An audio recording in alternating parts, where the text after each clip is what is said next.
In general, verifying measurability is not easy because in principle we would need to look all the pre-images of every measurable set in the target space. And usually this is a huge collection of sets. And you know, even in finite spaces, the sets of all subsets of a finite set, so it's an exponentially large thing to look. So in practice, we don't want to look the pre-images of all possible sets in the world.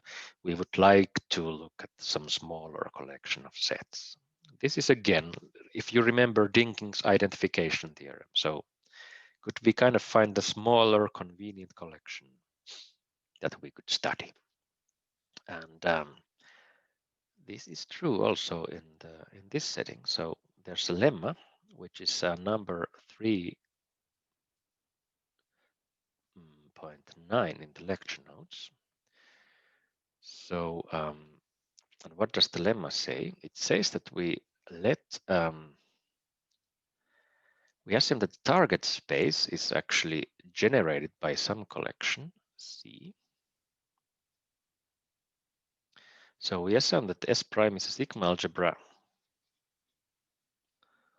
on the target space S prime generated by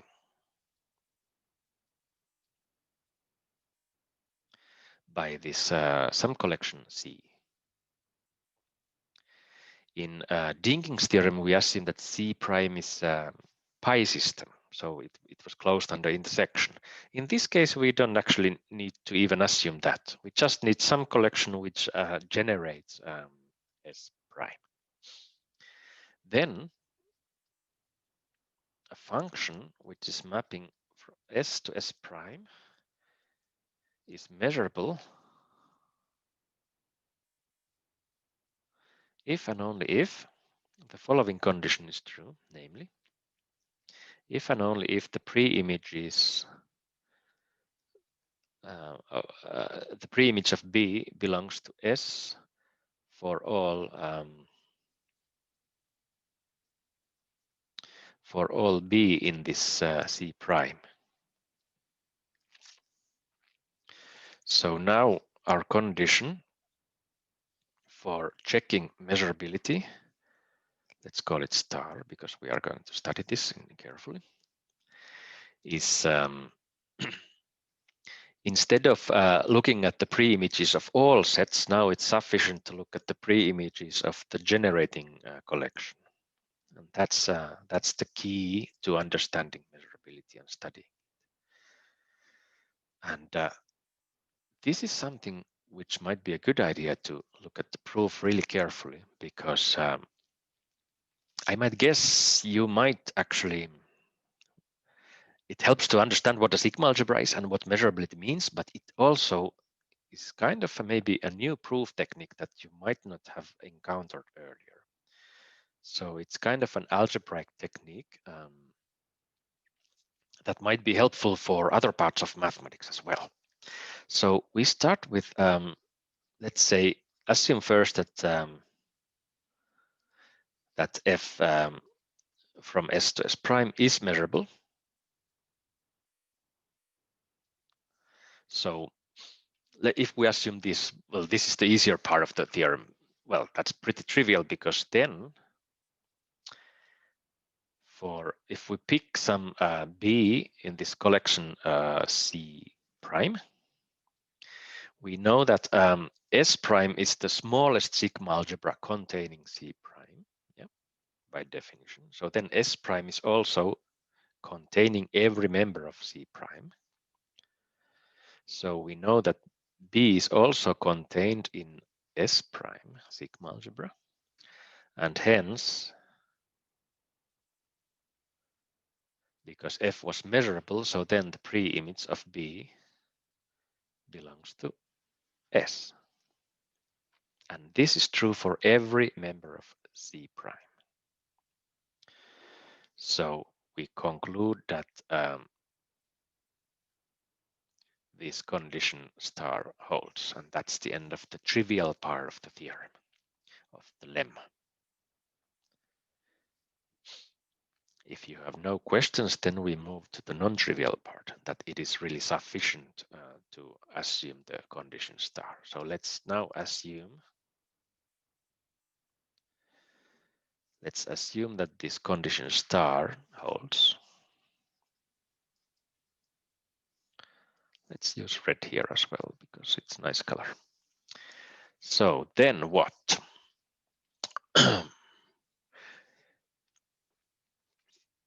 This is the part of the proof that if you have never seen this type of proof could be not so easy to come up with. So we have a condition star that, okay, some pre-images work well for some collection C prime, but now we would like to extend this property to a bigger collection, S prime. How do we go? Like, okay, how do we prove that this works for the bigger collection as well? It looks quite difficult because the bigger collection is just defined in a very abstract manner. It's the smallest sigma algebra containing C prime. So we don't get a kind of a good grip. If I would like to pick up one element of S prime, so where to touch, how to kind of handle it. So it's a little bit abstract and out of reach. So how do we prove it then? This is I don't know who invented this proof technique, but I think it's really, really clever. So it's a proof technique that we have learned from, I think me and Kalle, we have learned from the book of David Williams in probability. So the proof goes on this way. Let G prime be the collection of so-called good sets. What does that mean? We study a collection of sets that have the property that we like. So let's say we look at those sets in the target sigma algebra such that the pre-image of that set is in S.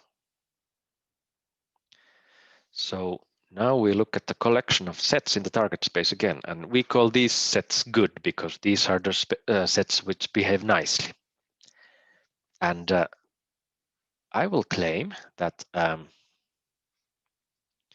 this G prime, the good set collection, is itself a sigma algebra.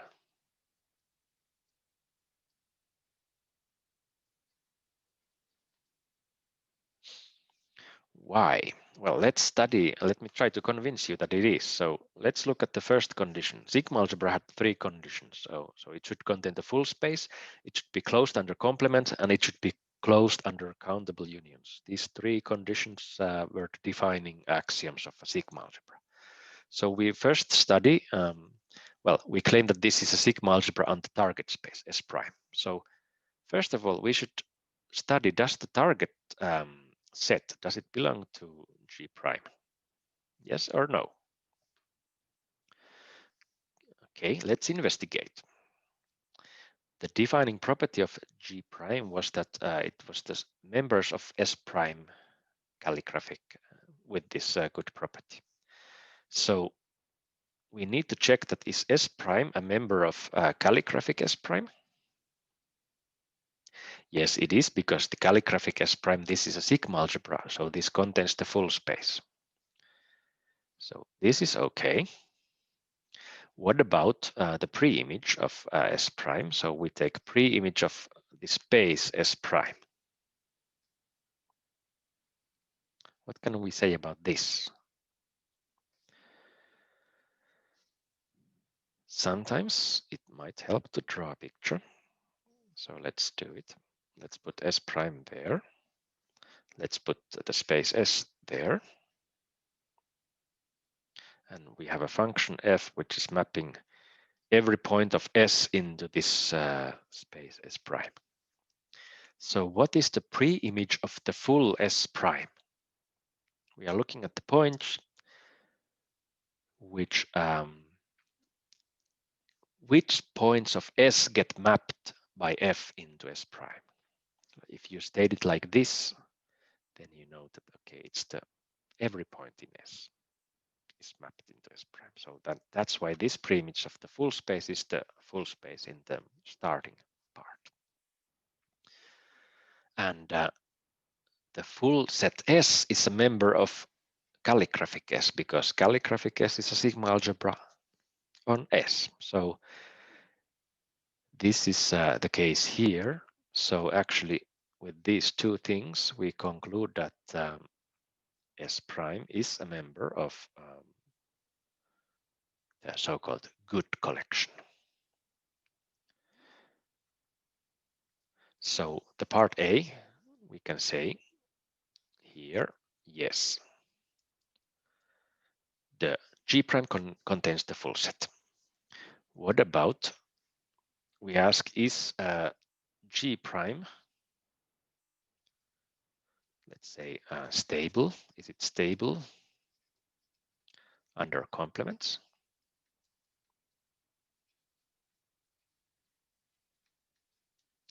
So assume that we pick some good set in G prime. Then G also belongs to S prime. And because S prime is this calligraphic, this is a sigma algebra, so then the complement also belongs to S prime because as a sigma algebra, this is closed under complements. What about the pre-image of G? So let's look now. Now we study, or actually we care about the pre-image of the complement of G. So we study the collection of points. Let's see if here we have G, then the rest, this is the complement of G. And this is the pre-image of G here. Let's put the picture. Assume that this is the pre-image of G. Let's clean up a bit. So what is the pre-image of the complement here? So it's this is the set of S in the starting space such that Fs is in the complement of G. And we know that this is the same as the set of points such that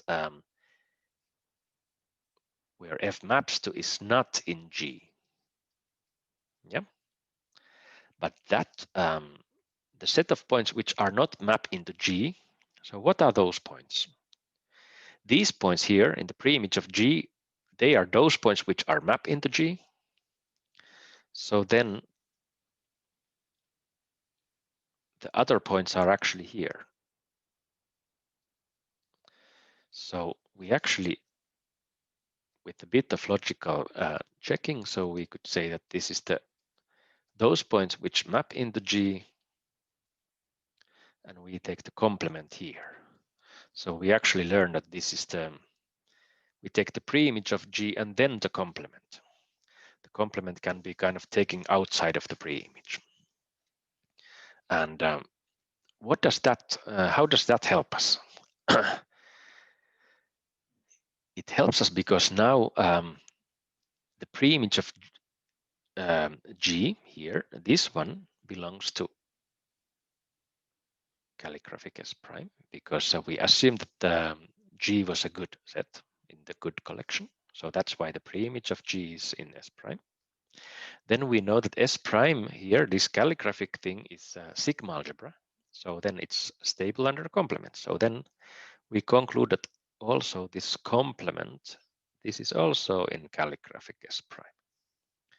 And hence we conclude that actually, yes, the complement of G belongs to the collection of good sets as well. And we conclude that this question here, is G prime stable under complements? We can say, yes, it is. Finally, we ask, is G stable under under countable unions?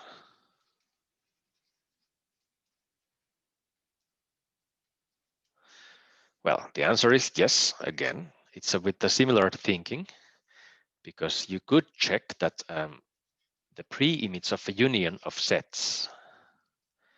Think about some union of sets here. The pre-image actually works very nicely, that you can take the union ahead in this sense. So using this fact, you can verify this condition C is valid as well. So these conditions you can check, but we will skip it now because we don't have infinitely an infinite amount of time. So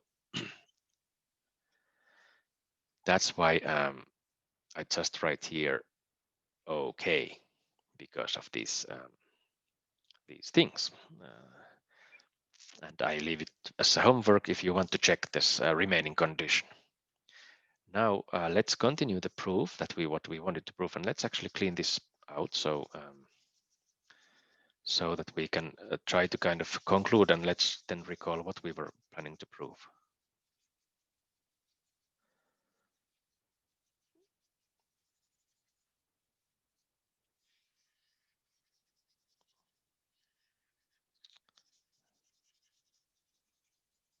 Okay, less dusty than cleaning a blackboard.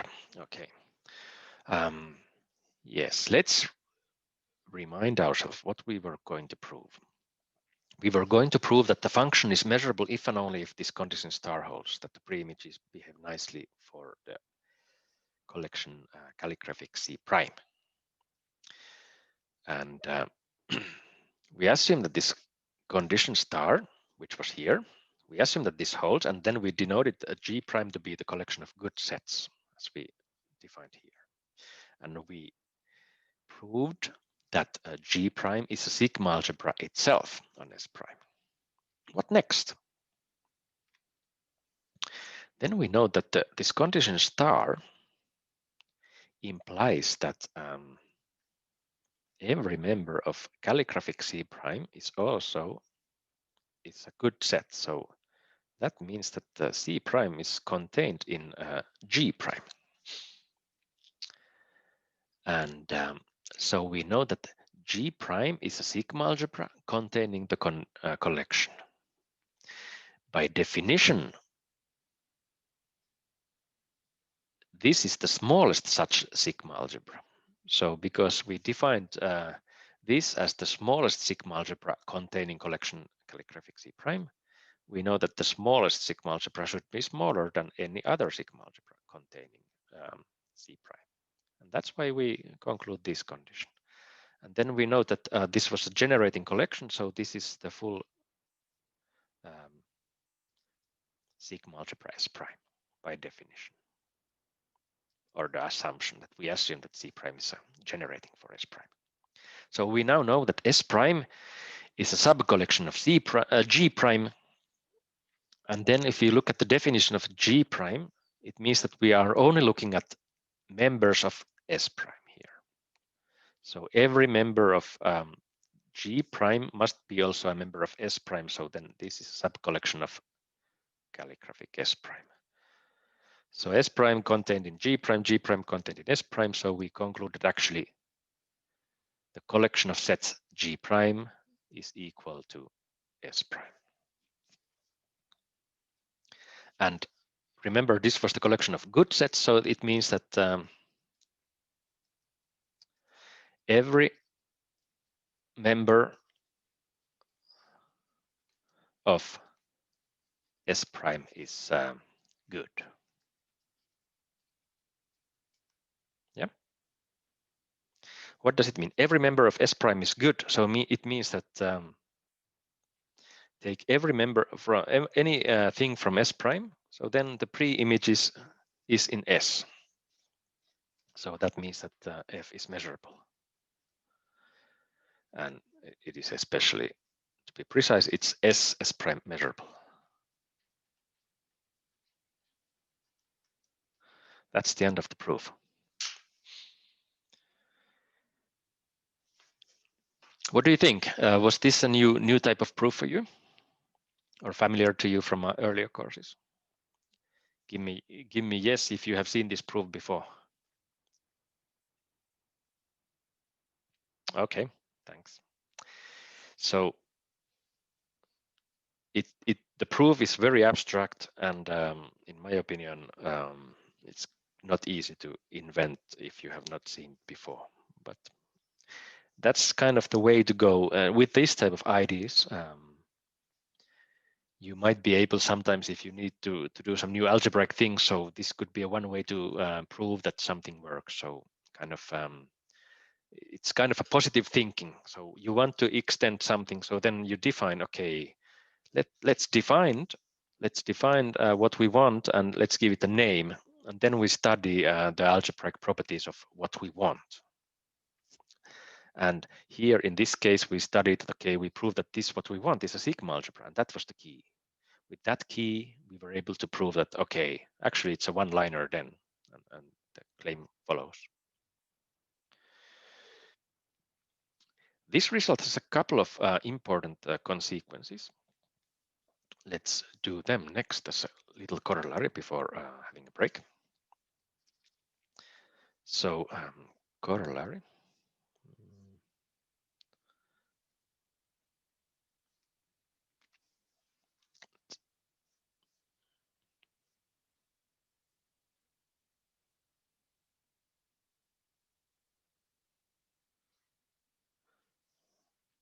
How did this ink become so thick? Okay, now we're back in normal ink. Okay, let me try to find a clean part.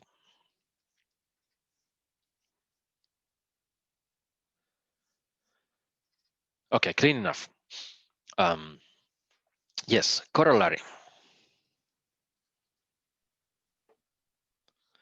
And in the lecture notes, this is called corollary. Let's see, what was the name of it? This is 3.10, I assume so. Yeah. So let F be a map from a topological space X to some other topological space X prime, and assume that F is continuous.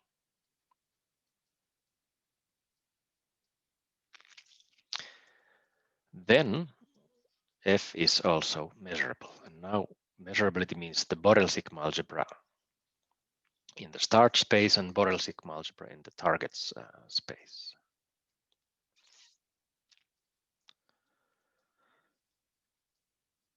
And in this case, we just say that F is Borel measurable.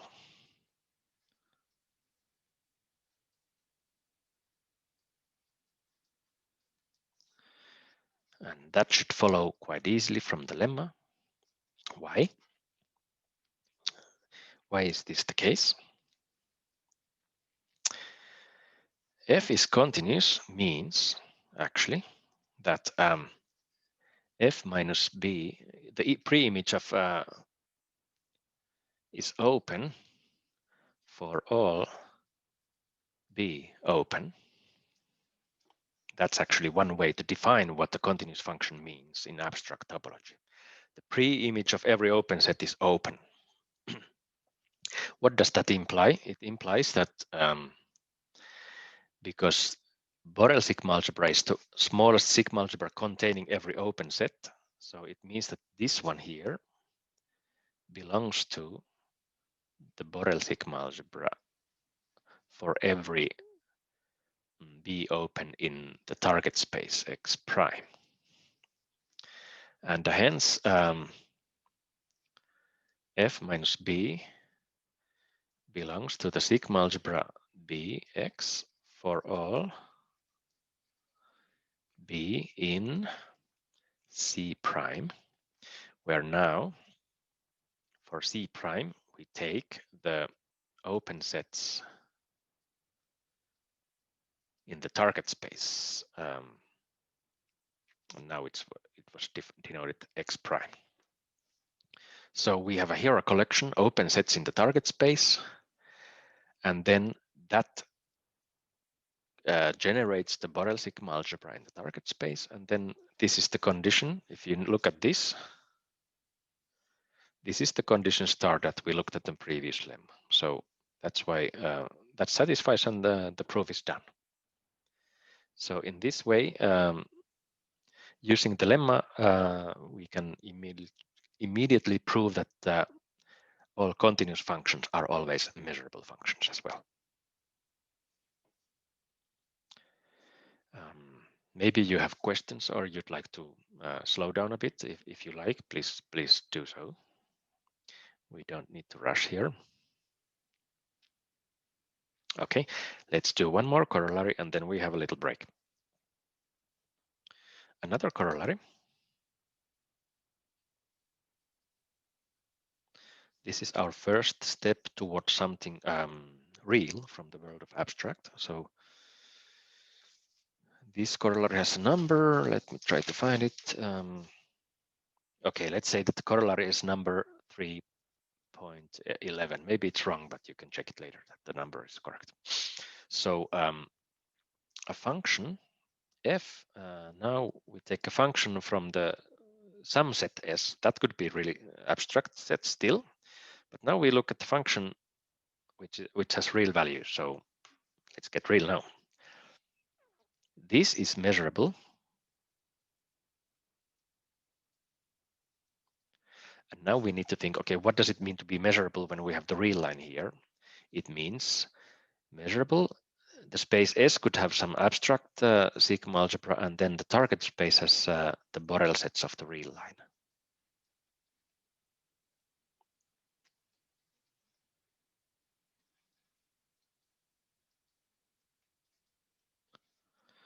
So that's what measurable means there. I think there's a double parenthesis. Yeah. So this corollary says that now we get a very nice way to check when is a function measurable which has real values.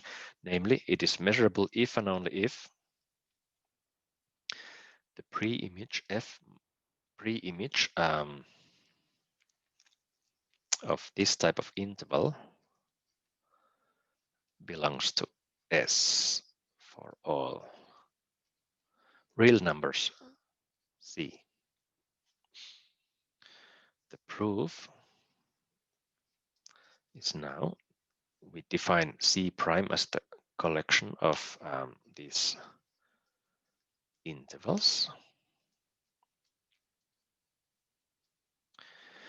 We know that this is a collection, then that this collection generates the Borel sigma algebra of the real line. That's part of the first chapter in the lecture notes. And that's it. We have a generating collection, and the pre-images work well with the generating collection. So then that's why this condition here is actually equivalent to the condition star where C prime is now this one here. And in a sense, this is the end of the proof.